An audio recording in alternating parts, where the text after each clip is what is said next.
Have you ever stood in your closet, surrounded by clothes you barely wear, holding a shirt that costs less than your lunch, wondering how is this even possible?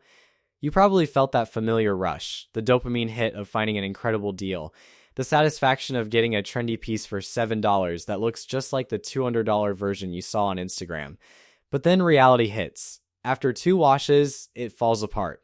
The fabric feels like plastic, the seams unravel, and suddenly you're standing there feeling guilty, blaming yourself. I should have known better. I'm so wasteful. I need better self-control. But what if I told you that every part of that experience, from the initial rush to the final guilt, was engineered exactly that way? What if that falling apart wasn't poor quality control, but precision-designed obsolescence? What if your closet full of barely worn clothes isn't a personal failing, but the intended outcome of a mathematically perfected extraction system that's been refined for over 200 years? My name is Pig, and I spend way too much time studying how systems of power actually operate, the hidden mechanisms that transfer wealth from many to few, the psychological techniques that make exploitation feel voluntary, and the legal frameworks that make it all seem normal. Fast fashion represents one of the most sophisticated wealth extraction and human exploitation systems ever designed, disguised as consumer empowerment. If you want to understand the real game being played instead of just accepting the official story about affordable clothing and democratized fashion, make sure to hit that subscribe button. Because what I'm about to show you will change how you see every clothing store, every advertisement, and every impulse purchase for the rest of your life.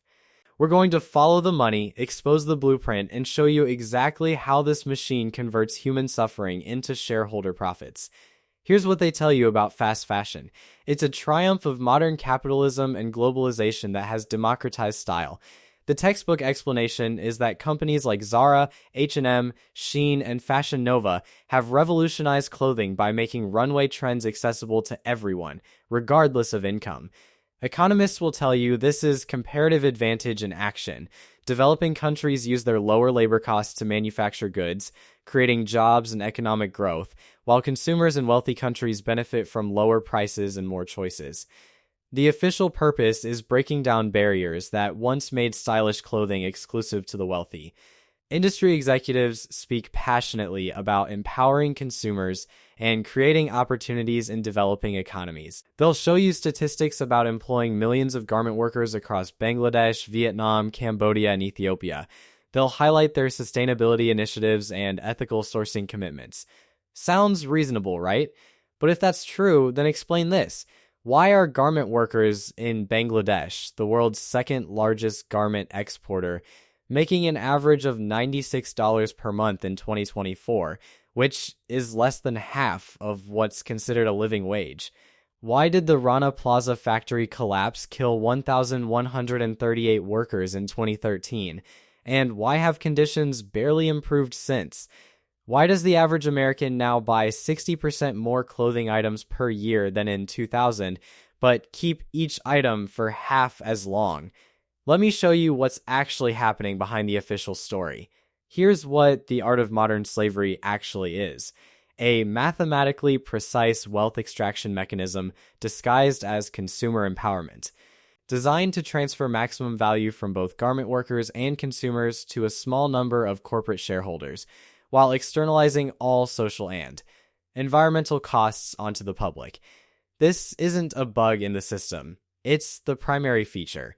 The brilliance is that it creates two categories of victims who never communicate: workers who make the clothes and consumers who buy them, while both are psychologically conditioned to blame themselves for outcomes that were guaranteed from the start. The garment worker in Dhaka thinks, I must work harder to earn enough. The consumer in Denver thinks, I need to budget better. Neither realizes they're both marks in the same con.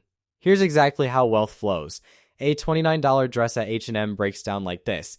According to a 2022 Clean Clothes Campaign analysis, the garment worker receives approximately 18 cents, 0.6%. The factory owner gets $2.90, 10%. Materials cost $5.80, 20%. Shipping, $1.45, 5%. The remaining $18.67, 64. 4% goes to the retailer for marketing and profit margins. But that factory owner's $2.90 must cover rent, utilities, equipment, and management, so they squeeze that 18 cents labor cost through unpaid overtime, wage theft, and dangerous conditions. Who profits? Follow the money trail. The Ortega family's czar has a net worth of $77 billion. Stefan Persson H&M is worth $17 billion. Chris Hsu reached $25 billion in 2023. These aren't self-made success stories. These are extraction totals representing wealth that could have gone to the people who actually made the products. Think of it like a global juicer, where human labor is the fruit and capital is the juice. The machine is designed to squeeze the absolute maximum amount of juice out of the fruit until it's a dry husk, then discard it and find fresh fruit. This playbook has been refined over centuries. We can trace the current crisis directly to the expiration of the multi-fibre arrangement in 2005, which removed quotas on clothing exports from developing nations, opening the floodgates for a race to the bottom. In 1911, the Triangle Shirtwaist Factory fire killed 146 workers in New York. The U.S. responded with labor laws. By the 1990s, instead of obeying those laws, corporations began mass outsourcing. They didn't solve dangerous working conditions, they just moved the zip code. The timeline shows clear escalation, from 4 seasons per year in the 1980s to 52 micro-seasons today.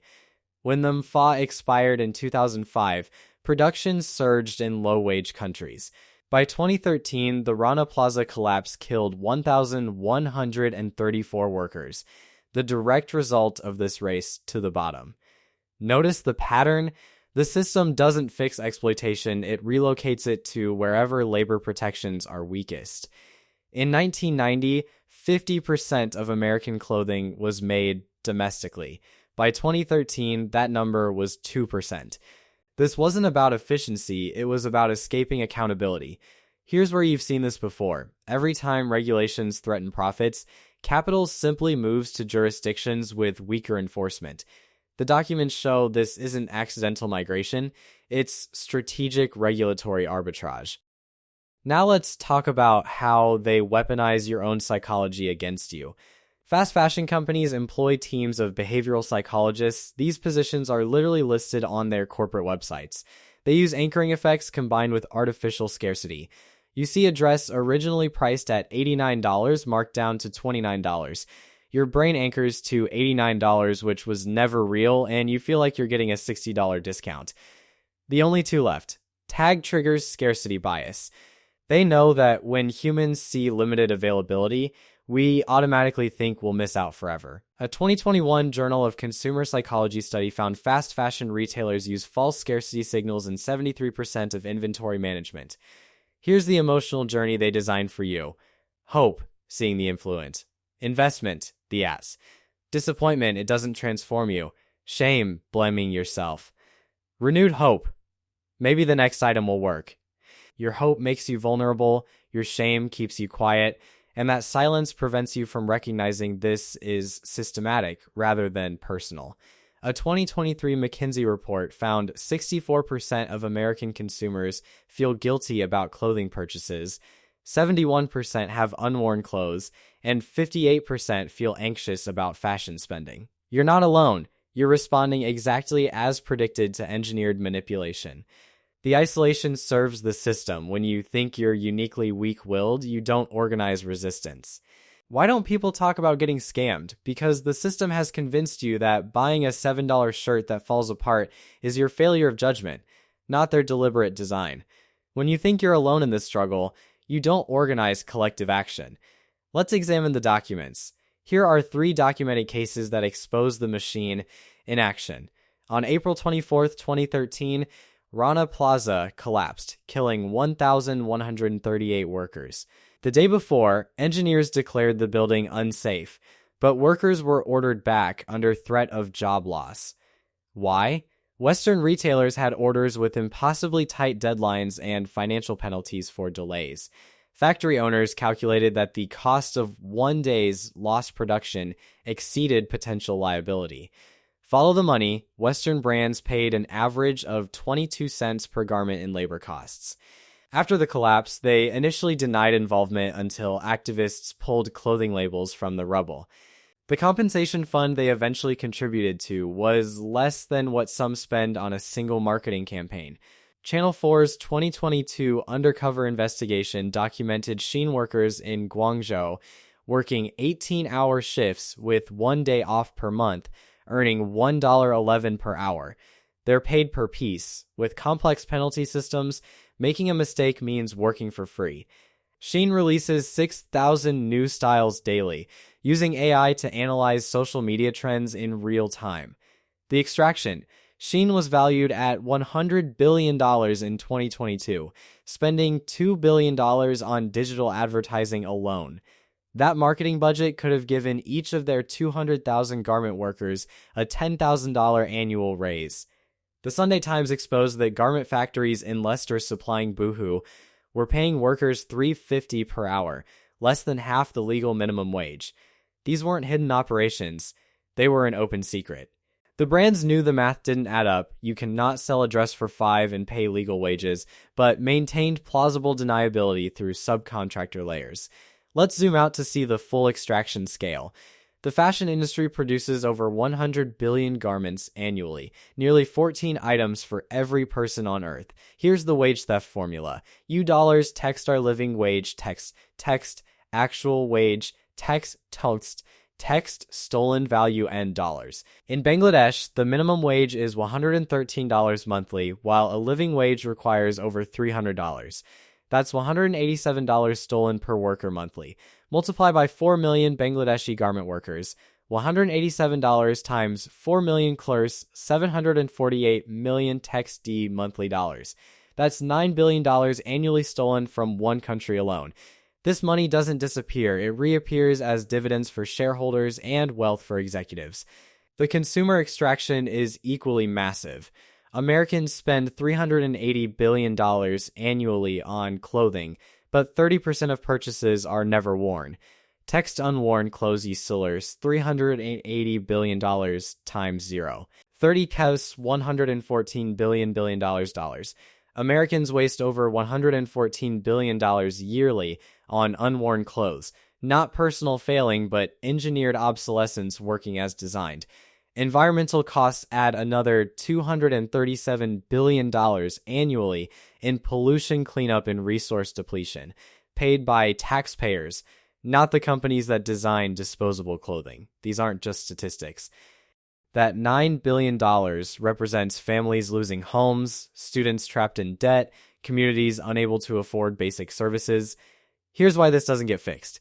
It's a protection racket with 3 key mechanisms. The fashion industry spent $68 million on U.S. lobbying in 2023, plus $47 million through trade associations. When New York's Fashion Sustainability Act was proposed in 2021, industry lobbyists killed it in committee. Campaign finance records show 17 of 22 committee legislators had received fashion industry donations. The industry spends $500 billion annually on global advertising, more than Belgium's GDP. A 2023 Media Reform Coalition analysis found 89% of fashion coverage in major publications was influenced by advertising relationships.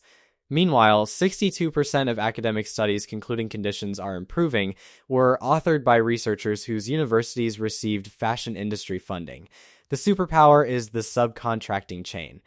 Brands place orders with suppliers who subcontract to factories, who subcontract to shadow facilities. When violations are found, brands claim ignorance. That factory wasn't on our approved list. Current law allows this willful ignorance as valid defense. The more wealth it extracts, the more power it has to protect itself, creating a self-reinforcing cycle. Now that you understand the blueprint, you can spot it everywhere. Here are the red flags. If a brand drops 500 new styles weekly, it's mathematically impossible without labor exploitation. If prices are lower than a sandwich, someone is starving to make it. If they don't publish factory lists, they're hiding something. Awareness itself disrupts their business model. It depends on you being asleep. Here's what changes when enough people understand this system. History shows fashion industry conditions improve only when workers organize and consumers support them. The 1911 Triangle Fire led to reforms because the International Ladies' Garment Workers Union organized massive strikes. Current pressure points include transparency laws like the used supply chain due diligence requirements and supporting worker organizing in production countries. What would happen if everyone knew their $7 shirt required someone to work for 18 cents? The system collapses when the gap between official narrative and reality becomes undeniable. While working towards systemic change, here's how to protect yourself without victim blaming. Implement a 30-day rule for purchases. Calculate cost per wear before buying. Build a capsule wardrobe with fewer, higher quality items. Support second-hand and repair. But remember, these are harm reduction, not solutions. You cannot shop your way out of systematic exploitation. This system is just one tentacle. The same extraction pattern appears everywhere. Tech manufacturing, gig economy platforms, pharmaceutical supply chains. The common thread is systems designed to maximize shareholder value by externalizing costs onto workers, consumers, and the environment. You're no longer a mark wandering the upper floors thinking the party is free. You've seen the blueprint. You're now an informed observer who can help others see what you see. Systems designed by humans can be redesigned by humans, but first, we must stop accepting that's just how things work and demand a different story. That $29 dress you're looking at, someone spent 8 hours making it for 18 cents. It was engineered to fall apart so you'd buy another. The company spent more on the Instagram ad than they paid the maker, and they're counting on you to feel guilty about your shopping habits rather than angry about their business model. Now you know. What you do with that knowledge is up to you.